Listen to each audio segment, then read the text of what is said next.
All right, dudes and dudettes, so to start off, guys, we're going to start with sizing your rope. Now, it's super important to have the right jump rope cable length, and as you can see here, you can measure that by stepping in the middle of the rope and pulling the handles up to your nipple or chest area, and as you can see, the rope handle should be right underneath my armpit. So as you can see here again, now the recommended size for your rope, guys, if you are 5'10" or taller, your rope cable, excluding the handles, should be 3 feet taller than your height.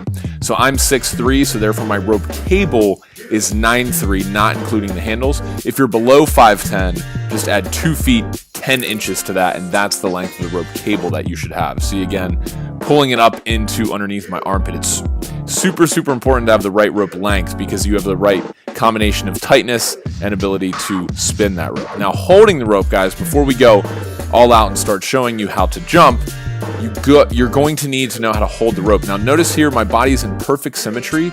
My wrists are jutting out to the sides of my hips directly, and jump rope is all about doing less. There is not a lot of movement involved, as you'll see here in a sec. But in terms of holding the rope, you don't want to be too high up. You don't want to have your wrist down too far because you want to spin the rope so that it clears your head with the same amount of inches or centimeters that it clears your feet. So you want to be right in the middle of that spin. Always have your knees bent, guys. I cannot stress that enough. You don't want to be, having your knees locked because that will definitely mess them up. You don't want to be having them, too low because that would be a really hard way to jump rope.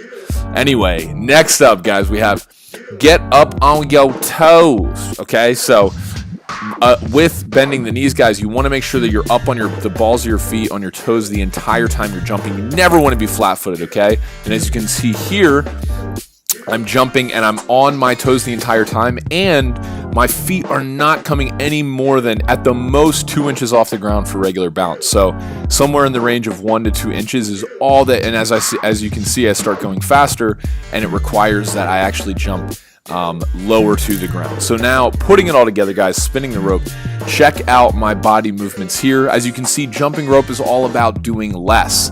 The only thing that's working here, guys, you'll see in a sec, my wrists. My wrists are controlling everything. I cannot stress that enough. Some people jump too high and do almost like a butt kick, and you really want to focus more on your wrists, and the feet will follow, I promise. So check out here the wrists. Notice how I'm spinning the rope with just using my wrists, and my shoulders and everything above my elbows has no movement, as you can see here from the side. Look at that, perfect.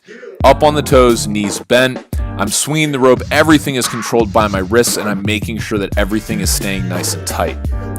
So go ahead, guys. Trust me, I was not, and Brandon was not that good when we first started, and that's totally fine. I know I say this in every video, but it just takes some practice. So next, what I want to talk to you guys about is how can you just start doing this? What I'd recommend is that you guys start practicing 3 to 5 minutes a day to just get the fundamentals down of this regular bounce, because this, from here, if you can spin the rope fast, you can not only get an awesome body, but you can do more tricks and make it challenging.